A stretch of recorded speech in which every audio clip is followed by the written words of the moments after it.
শহরের বড় বাড়িতে জন্ম তার, কিন্তু হৃদয়টা ছিল খুব সাধারণ।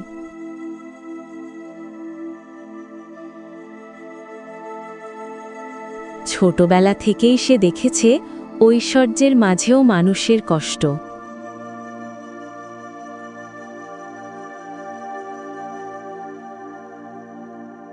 গাড়ির জানালা দিয়ে রাস্তায় তাকালে তার চোখ থেমে যেত শ্রমজীবী মানুষের মুখে।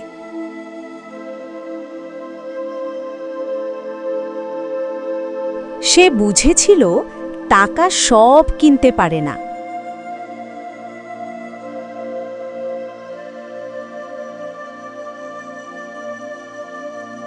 একদিন স্কুল ফেরার পথে সে দেখল এক শিশু খালি পেটে বসে আছে।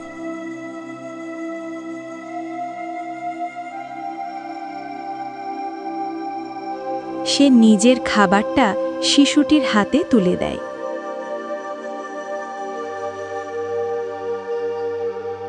সেই হাসিটাই তার মনে গভীর দাগ কাটে।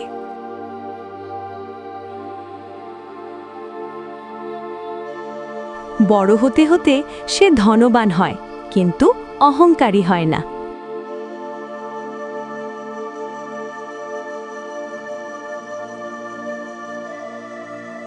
সে শেখে বড়লোক হওয়া মানে বড় মন থাকা।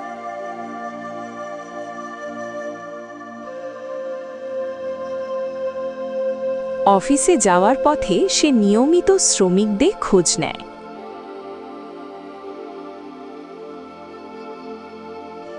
কারো অসুখ হলে সে পাশে দাঁড়ায়। কারো সন্তান পড়তে না পারলে সে সাহায্যের হাত বাড়ায়।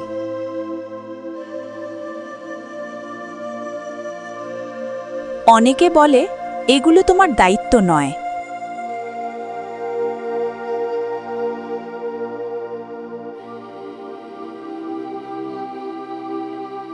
সে বলে মানুষ হওয়াটাই আমার দায়িত্ব।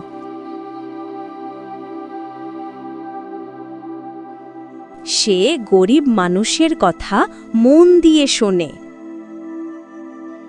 আপনার এই মূল্যবান উপদেশের জন্য অনেক ধন্যবাদ। কারণ কারো কথা শোনাটাও ভালোবাসার অংশ।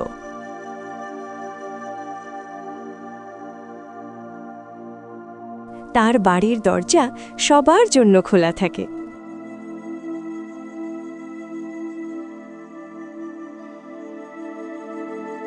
সে সম্মান দেয়, দয়া নয়। গরিব মানুষ তার কাছে বোঝা নয়, শক্তি।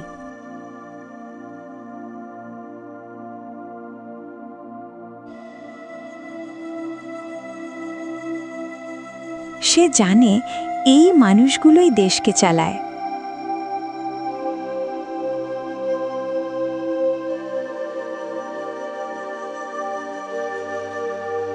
একদিন তার সাহায্যে অনেক জীবন বদলে যায়। কিন্তু সে কখনো প্রচার করে না। আমরা সাহসী হতে পারি এবং কঠিন কাজগুলো সম্পন্ন করতে পারি। কারণ ভালোবাসা নীরবেই সুন্দর। আমরা সকলে একসাথে এগিয়ে যেতে পারি। আসুন ভবিষ্যৎ গঠন করি।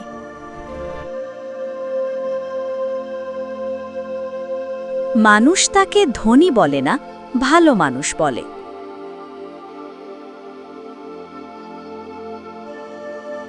এই নামটাই তার সবচেয়ে বড় সম্পদ।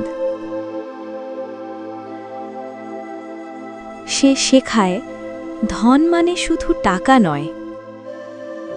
এই শহরের ভবিষ্যৎ আমাদের সকলের। এগিয়ে নিয়ে যাব। ধন মানে হৃদয়ের প্রাচুর্য।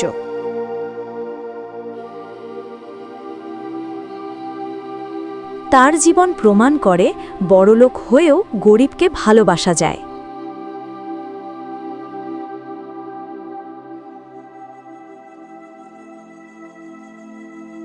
এই ভালোবাসাই সমাজকে সুন্দর করে।